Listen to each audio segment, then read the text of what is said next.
আমার শেখ হাসিনা মামুনি আসলে পরে আমি মসজিদে 500 টাকা দিব।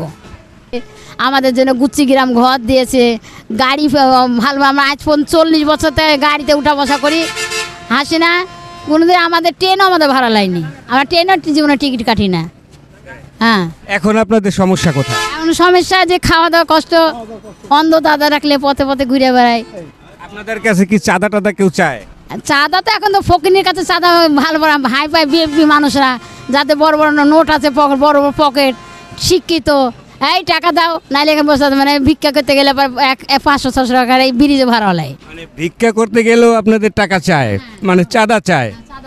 ওই বড় বড় লোকজনে এসে আপনাদের কাছে টাকা চায়, তাহলে কত কত দেয়া লাগে? এই আমরা 200 টাকা করে দিই, নাইলে ব্রিজে উঠতে দিবে না। হ্যাঁ, তো চাচা, এই যে যারা মানে এই টাকাগুলা নেয়, কত করে নেয় আপনাদের কাছ থেকে? আপনি তো অন্ধ। আমাদের কাছে 200 করে নেয়। 200 করে নেয়? হ্যাঁ। তো এরা যে 200 টাকা করে নেয়, কি কারণে নেয়? তাই বসতে দেবে না, 200 টাকা নিচ্ছে, আমার উঠতে ব্রিজ উঠতে দেবে না। তাহলে এই যে এই ব্রিজ করে দিয়ে গেছে কে? হাসিনা, মা হাসিনা। হাসিনা করে দিয়ে গেছে। তাহলে হাসিনা যে করে দিয়ে গেছে, এখন যারা টাকা খায়, হাসিনা তো দেশে নাই, তাহলে এখন যারা টাকা খায় তারা ওরা হলো বিএমপি, বিএনপির। এটাই বলতে চাচ্ছি যে আমরা মা কষ্টতে আছি। হাসিনাকে খালেদা জিয়া যদি উঠে, খালেদা জিয়াকে ভোট দিব না, দিব তারেক জিয়াকে, না হলে জামাত ইসলামে ভোট দিব। না, এখন এখন আপনারা কি মনে করেন যে আমি তো চাই শেখ হাসিনা আসলে পর আবার দেশটা উন্নতমান হবে। তাই? আচ্ছা, আর এ কথা বললে তো পাবলিকদের মারবে, তো এই জন্য ভয় আমরা বুঝতে পারি না।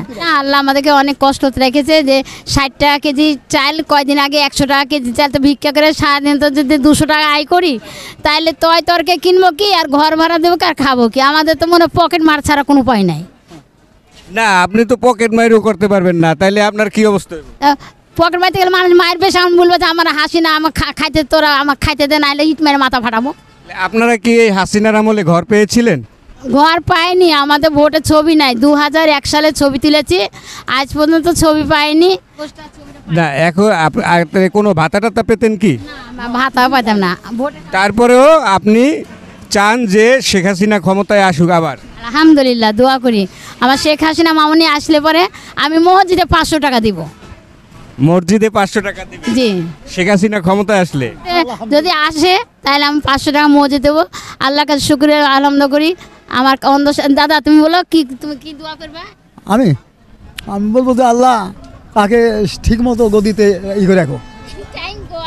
হ্যাঁ, আল্লাহ আমার শেখ হাসিনা মামুনিকে আল্লাহ নিয়ে আসুক, আল্লাহ বাঁচিয়ে রাখুক। আসবে, আবার আসবে, একদিন না একদিন আসবে।